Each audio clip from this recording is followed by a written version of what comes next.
Okay, let's take a look at the relationship between theory and its constituent constructs. For people new to research, they always have a tough time grappling at the outset. They have a tough time grappling with this idea of constructs because it's just something. It's a difficult concept. Okay, constructs are a difficult concept to define in any kind of intelligible way. So the best way I've discovered in getting across to people what constructs are and the value they have is through actual examples, real-world examples. Anytime I try to do a formal definition of constructs, and I've noticed when I read formal definitions of constructs, you get all wrapped up. It's just like you're, again, you find yourself in a situation where you're just never going to come out of it smelling clean. So what I'm going to do instead is to try to convey to you what constructs are through an example. And so what I need to do first is to establish a theory. I'll articulate a theory, and remember, a theory, the surest way to create a good theory is to have your hypothesis and then add on to it an explanation of the rationale underlying your hypothesis. So this one here is a bit long, so I'm going to actually read it here. So let me show you a theory that pertains to life in the workplace. Okay, here's the theory.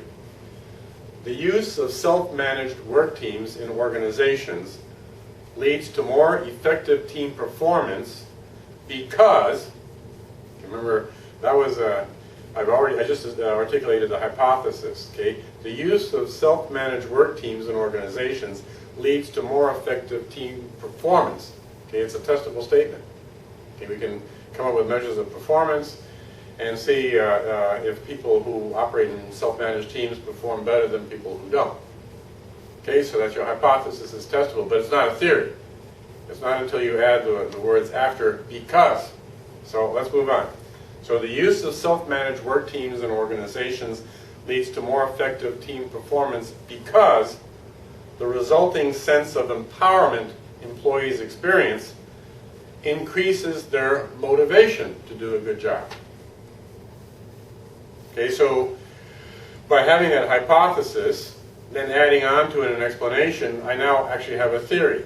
So let me just repeat that, just so that you see it. But what I'm going to articulate now is a bona fide theory.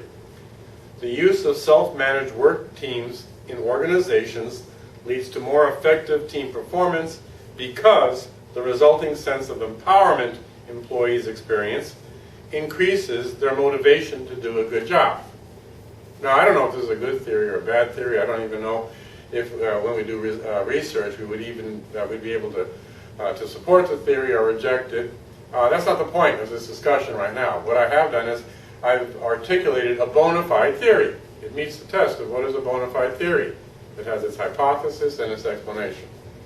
So I have this theory now. Now let's take a look at the component pieces of the theory, because those component pieces then constitute my constructs. So let's take a look. Okay, so here are some of the constructs that are built in, the component pieces. Okay, here are some of the constructs. Okay, we talk about the use of self-managed work teams. Well, one construct is work teams. Okay, we're going to have to ultimately define what a work team is. Now, in discussing constructs, which are abstract, they operate at an abstract level, you get a sense of what a work team is. Make sure that you focus, are we talking about work teams, say, in a factory environment where you have a cluster of people working at a particular machine? Okay, are we talking about work teams, project teams? Is there any limit on the size? These kinds of things we're going to have to wrestle with because it's not self-evident what a work team is. So what we need, we've identified the construct, and we don't want to get too bogged down with the details now. And in fact, later on, when we operationalize and then we create the variables, through that process, we start adding the details that helps us to define more clearly what we're talking about. But even at this stage of just identifying the construct, we've got to recognize that at some point we've got to be clearer on what we mean by work teams. It's not immediately self-evident what a work team is. Okay, self-management. It's a construct.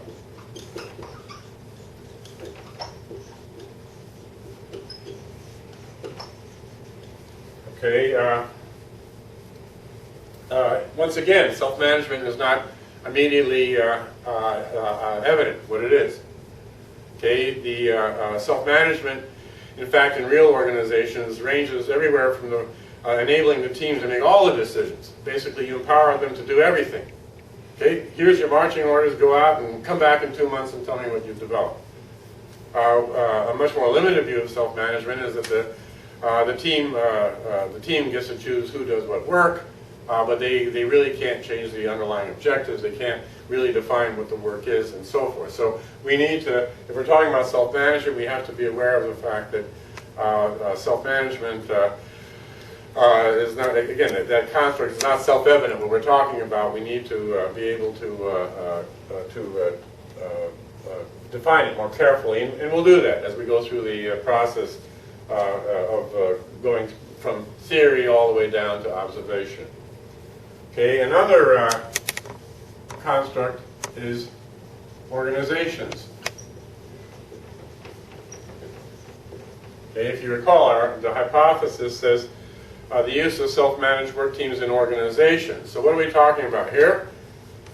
And we all think we know what organizations are, but let's face it. Are we talking about a military organization? Are we talking about nonprofit organizations? Are we talking about an organization that produces manufacturing output? Are we talking about a knowledge-based organization? So ultimately, as we go through this process of developing our theory and then being more and more clear what it is that we're looking at, we're going to have to wrestle with that, even though not at this point. Right now, we're just trying to identify the constructs. But through operationalization, defining the variables, and actually carrying out observations, we'll take each of these vague abstractions and make them more real. Okay, we talked about in our theory when we said what the explanation was. Okay, we talked about effective performance.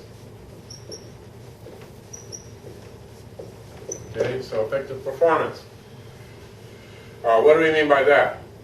Okay, in a general sense, what are we talking about here? Presumably, what we're talking about is getting work done, that the team is producing outputs that are valuable to the organization, that they're doing it on time, within budget, according to specs. So, but we, later on, through operationalizations, defining variables, observing the variables, observing the data for the variables and all that, we'll define this more clearly. Okay, we talk about employees.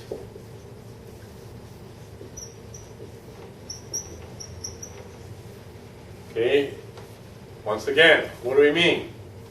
The CEO is an employee.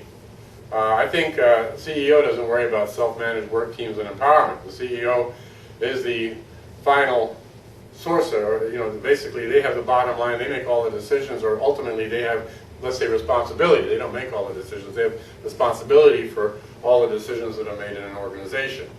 In theory, the buck stops at the CEO level of the CEO. The CEO is the most, in theory, the most powerful person in the organization. So when we talk about self-managed teams and so on, I don't think we're really talking about CEOs or senior vice presidents. I mean, they're all self-managed teams. They get together, they have executive committee meetings and all that. That's not what we're talking about here. In the literature about self-managed teams, you're actually talking about workers at the, say, the middle and lower levels. Okay, so we've got to be clear on that. When we talk about employees, who is it we're looking at? Okay, because depending on where you stand in the organization hierarchy, your whole attitude towards self-employment, self-management, excuse me, would be different. And then a final construct that we can identify would be motivation. Okay, in our explanation of why we think self-managed teams lead to more effective results, our explanation was because through self-management, the employees are motivated to do a good job. They have the power to control their destiny. They're motivated to do a good job. And again, we need to figure out what do we mean by motivation. We need to be much more specific about it. So through this example then, okay, of a theory about self-management, we're able to illustrate and reinforce the idea that a theory has its hypothesis plus explanation of the rationale of the hypothesis. Once you've articulated, if you've articulated it properly, you can go through your theory statement and you just start picking out the constructs. Through this process, by the way, you may find some things are missing, in which case your theory is inadequate. So if you're saying, well, wait a second, shouldn't we also be considering another construct, you can add it in and then you adjust your theory accordingly. So again, constructs are hard to define in a dictionary sense, so that anyone has any understanding of what it means. On the other hand, when you look at a practical example like this, you'll see that identifying what the constructs are associated with the theory really isn't that difficult a chore.